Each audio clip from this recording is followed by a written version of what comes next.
Grand Rising, mga ka-reels. Nitruba ko sa akong history, sa akong past life, usa wala masayod sa akong mga followers. Usa ako ka breast cancer survivor. I was diagnosed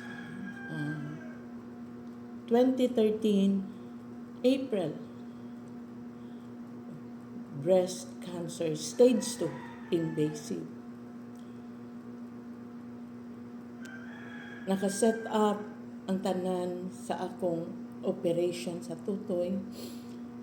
Sa chemo, 72,012 session ang akong chemo. Ato nga time, murag nahugno ang akong kalibutan. Tungod kay naapa ko'y pamilya. Naapa ko'y mga anak nga dili pa gyud igo nga biyaan sila. Ang nga atong time, grabe akong kag-uol. Hindi na ako masabtan ng akong gibati kay kahibaw nga anytime ang cancer moabot na mamatay ka.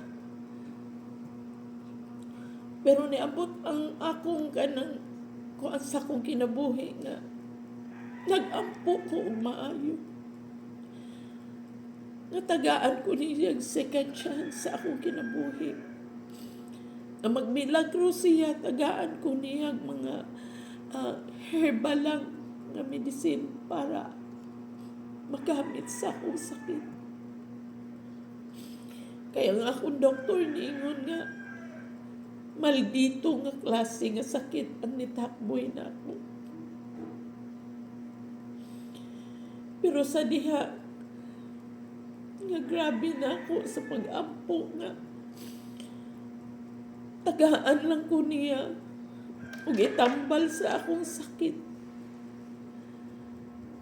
Kay balo ko nga dili maayo ang chemo. Makita na ko ang mga tao, labi na sa akong sister-in-law si Manang Alice nga gikemo hantod sa pagkakupos sa lawas nga hantod namatay siya. Kini akong story sa kinabuhi para ni sa mga akong followers nga diin dunay mga kailasan nga mga dunay gihambin nga mga sakit, labi na sa sakit nga cancer. Nga unta kini akong video makatabang kay kining akong kay sa pagkahitabo na ako, nangandoy ko nga tagaan kong herbal nga medicine nga akong magamit. Nga dili ko mo under og chemo. Pero grabe kabuutan ang atong labing makagagawa. Iyang gitubag ang akong mga pag-ampo atong time. Ug akong gi-reschedule ang akong operation sa tutoy. Ug nagtuman ko unsay akong giampo kay niabot man ang katubagan. Niabot ang tambal katubagan sa akong mga pag-ampo. Mao nga akong gi-cancel ang akong operation. Kay ang akong gituhuan sa akong mga pag-ampo nga mao'y tubag kining tambal nga akong gigamit. Mao ni sila gi-partner nga akong giinom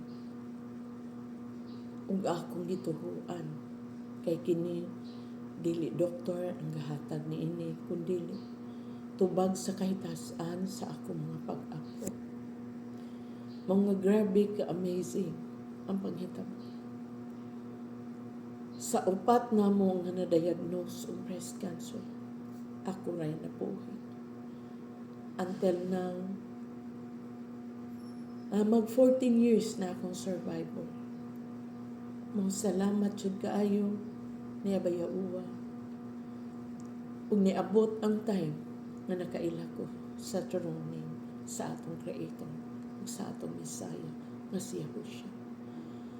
Mao nga ako ning gi-throwback ang akong panghitabo sa akong kinabuhi sa pamasin nga duna ko'y matabangan. Nga kung dunay nagsuffer sa mga sakit, labi na sa sakit nga cancer nga daw ikamatay. Medyo may kamahalan siya, pero 100% garantisado ko nga effective ang tambal nga akong gigamit. Mao na kung naamay interesado nga nagkinahanglan sa nga matabang, ayaw mo kaiko og message sa ako kay naara gyud ko mo assist mo tabang sa pag paila-ila ni inyo kini nga product nga akong giingon sa For Life product. Salamat kaayo sa akong mga followers. Salamat kay ninyo sa akong mga ka-reels nga nag-follow kanako. Dili na ko ma-express bisan wala mo kaila kanako na amo na follow sa akong mga ipang post. Sa karon ma-update na ninyo nga nag-reels ko na anak ko i-upload ng mga videos sa dagan sa akong kinabuhi. Unsay akong ma-share nga makahatag o paambit nga makaayo sa ninyo sa akong mga followers. Daghang salamat o hangtod sa sunod nako nga mga video.